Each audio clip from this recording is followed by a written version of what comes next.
கடந்த 3 நாட்களா பத்திரிகையாளர் உட்பட யாரையுமே இந்த ஸ்ட்ராங் ரூம் உள்ளிட்ட இடங்களுக்கு அனுமதிக்கல சார். வழக்கமா நாங்க இப்போ ரெக்வஸ்ட் பண்ணா கொடுப்பாங்க.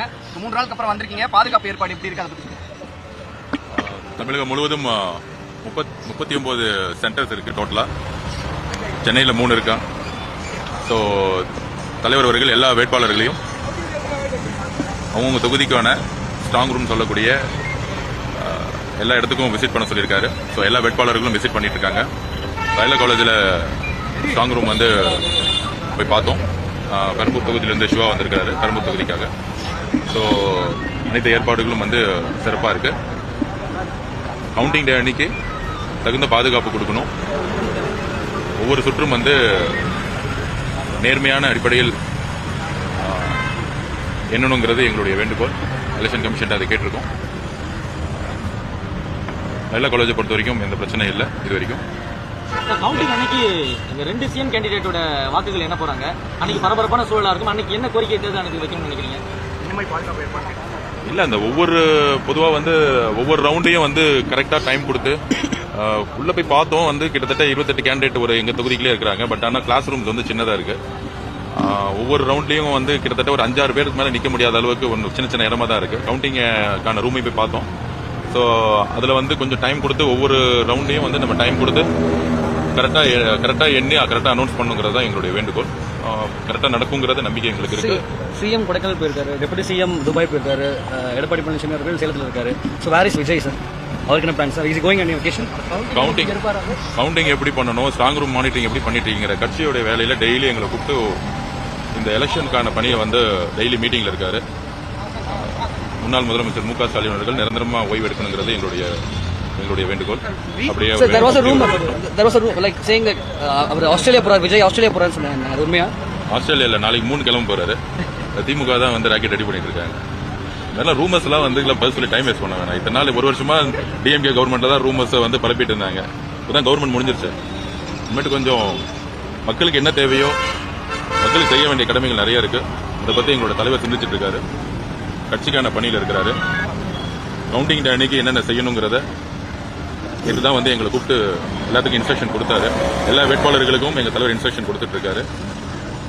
ஸோ எங்களை பொறுத்த வரைக்கும் ரொம்ப ஸ்ட்ராங்கா கவுண்டிங் டே அன்னைக்கு மக்கள் மிகப்பெரிய 50 வருஷம் கழிச்சு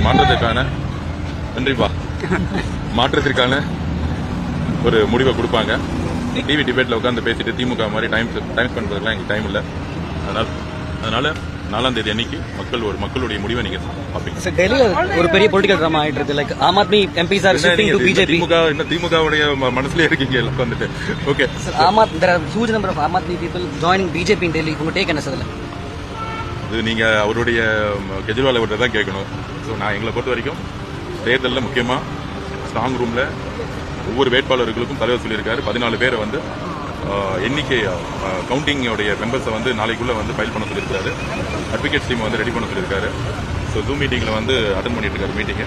ஸோ கவுண்டிங்கான அனைத்து கட்ட பணிகளையும் தலைவரும் சரி, அடுத்த கட்டத்தில் இருக்கக்கூடிய நிர்வாகிகளும் சரி, தமிழ்நாட்டில் 234 பேரும் வேட்பாளர்களும் இன்னைக்கு அந்த ஒர்க்கில் ஃபுல்லாக ஃபோக்கஸ் பண்ணிட்டு இருக்கோம். கவுண்டிங்ல ஒரு சிறு அளவிலும் ஒவ்வொரு வாக்கும் மக்கள் டிவிகேக்கு தலைவர் அவர்கள் முதலமைச்சர் ஆகணும்னு சொல்லிட்டு எல்லா இடத்துலயுமே ஓட் போட்டிருக்காங்க. லாஸ்ட் 4 டேஸ்ல தமிழ்நாட்டுடைய நிலவரமே மாறி இருக்கு. ஸோ வேட்பாளர்களுக்கு தலைவர் அவர்கள் கிளியரா இன்ஸ்ட்ரக்ஷன் கொடுத்திருக்காங்க. ஒவ்வொரு ரவுண்ட்லையும் எப்படி கணக்கை சரியா பார்க்கணும். நம்பிக்கையானவர்கள் கரெக்டா கவுண்டிங்ல இருக்கக்கூடிய டேட்டா தெரிஞ்சவங்களை ஒவ்வொருத்தங்களும் வேட்பாளர்கள் அப்பாயின்மெண்ட் பண்றதுக்கான ஃபுல் சுதந்திரம் தலைவர் கொடுத்திருக்காரு. மாவட்ட செயலாளர்களுக்கு சரி, கட்சியில் இருக்கவங்க சரி, அதுக்கான பணிகளை முழு சுதந்திரமா இருக்கிறாங்க. 234 தொகுதிகளையும் இந்த ஸ்ட்ராங் ரூம் சொல்லக்கூடிய இடத்துல எவ்ரி 8 ஹவர்ஸ்க்கு தமிழக வெற்றி கழகம் ஆள் நியமிச்சிருக்காங்க. வேட்பாளர்களும் சரி, மாவட்ட செயலாளர்களும் சரி ஆள் நியமிச்சிருக்காங்க. ஸோ 3 ஷிப்டின் அடிப்படையில் ஃபுல்லா ஸ்ட்ராங் ரூமை வாட்ச் பண்ணிட்டு இருக்காங்க எல்லா சென்டர்ஸும். அந்தந்த வேட்பாளர்கள் ஒரு நாளைக்கு 3 முறை குறைந்தபட்சம் 3 முறை விசிட் பண்ணணும்னு தலைவர் அறிவுறுத்திருக்காரு. ஸோ அதற்கான பணிகள் எல்லா வேட்பாளர்களும் சரி, எங்களுடைய கட்சியும் சரி, அதுக்கான பணிகள் தேர்தலின் கடைசி நேரத்தில் சம்பவங்கள்லாம் கண்டிப்பா கண்டிக்கத்தக்கது. திமுக என்னைக்கு தோக்குறாங்களோ அப்பெல்லாம் கடைசி நிமிஷத்துல ரவுடிசம் எடுப்பாங்க. அதை நீங்க ஹார்பர்லயே பாத்திருப்பீங்க. 5 மணிக்கு முன்னாள் அமைச்சராக இருந்த சேகர் பாபு அவர்கள் கிட்டத்தட்ட ஒரு 30-40 பேர் கூட்டிட்டு ரவுடிசம் பண்ணாங்க. அதுல அசோக்குமார் அவர்கள், எங்களுடைய வேட்பாளர் அசோக்குமார் அவர்கள் தாக்கப்பட்டாரு. கூட இருந்த வெற்றிங்கிறவர் தாக்கப்பட்டாரு. ஆக்சுவலா அவங்க மறியல் பண்ணாங்க. அதுக்கப்புறம் டைவர்ட் பண்ற மாதிரி பூத் கேப்சர் பண்றதுக்கு திரு சேகர் பால் அவர்கள் முற்பட்டார்கள்.